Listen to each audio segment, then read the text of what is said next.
We're here at Sea Otter 2019 at the Rotor booth to talk about their 12 and 13 speed group sets with Lori. Hi, I'm from Rotor Bike Components. I run the North American subsidiary based out of Salt Lake City, Utah, and we're super excited to show you guys what's up with our new 12 and 13 speed group set. So Lori, can you tell me a little bit about what makes the 13 speed group set unique? So basically, this is the first group that makes 1x for road or gravel a real viable possibility. Traditionally, in order to go 1x, on skinny tires, you end up having to give up something at the top end of the range, the bottom end of the range, or some of the steps in the middle. And so for this, we've actually managed to give the rider all of the gears that they would normally have on a 2x11 system. And for us, this is super exciting.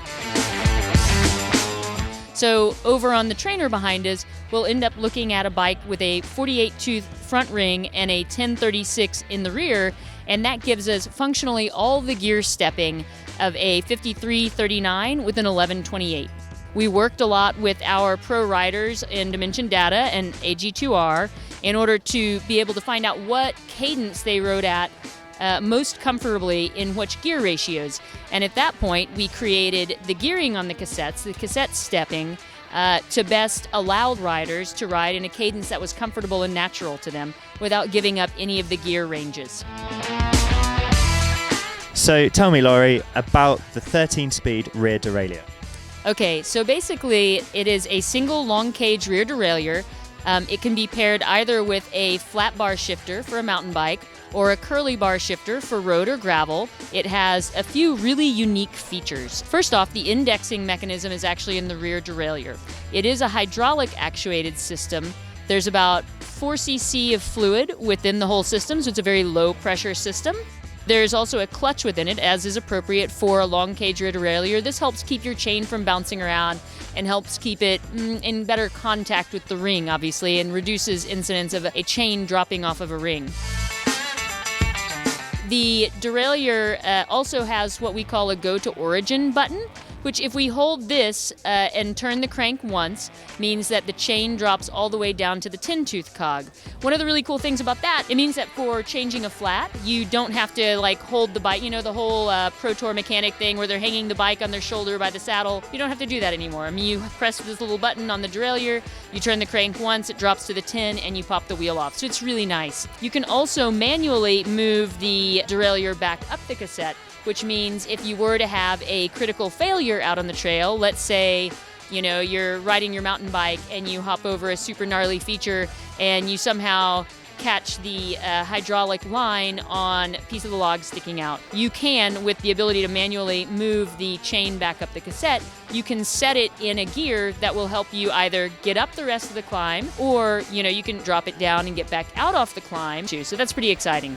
The clutch also has a really unique disengagement feature, and this is one of my favorite parts because I'm a nerd. It has this wonderful little fin on the back of the arm. When you press that, it basically takes the whole pulley wheel out of position and drops all the pressure off the chain. So it makes for a really easy single-handed disengagement and re-engagement of the clutch. One of the really interesting things is that we made a series of 4 13-speed cassettes and 4 12-speed cassettes. With the 13-speed cassette, the ranges are 1036, 1039, 1046 for your gravel or crossover into mountain bike, or 1052. So the cassette is milled out of a single piece of 7 series aluminum and a single piece of hardened steel that are bolted together. Now, one of the great things about it is that even though this is a 1052 mountain bike cassette, this is going to weigh about 60 grams less than a 12-speed Eagle XX1 cassette, which is pretty exciting for us. The 12-speed cassettes can be fit on a standard Shimano HG free hub body, and you lose the 10-tooth cog, but then they're 1136, 1139, 1146, or 1152.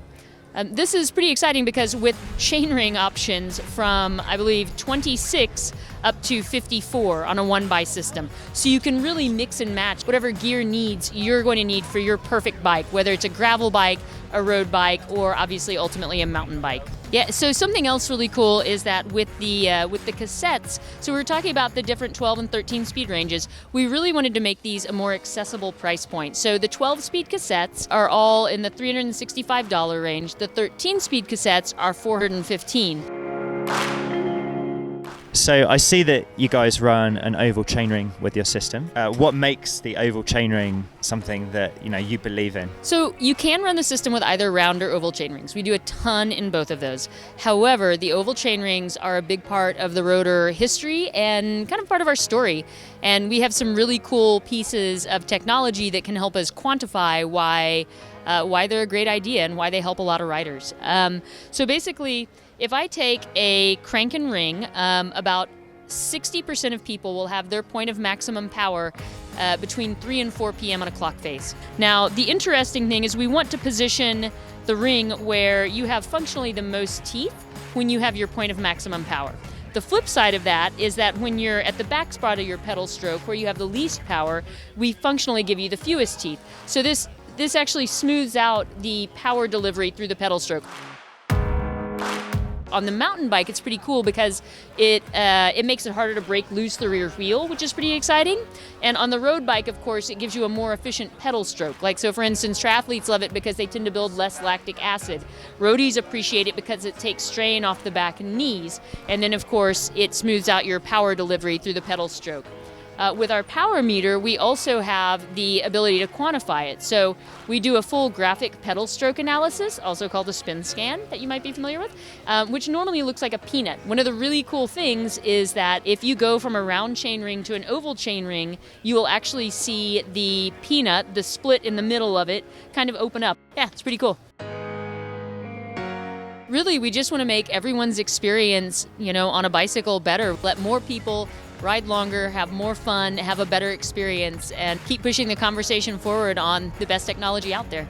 Thank you ever so much, Laurie. That was a great explanation about Rotor's drivetrain.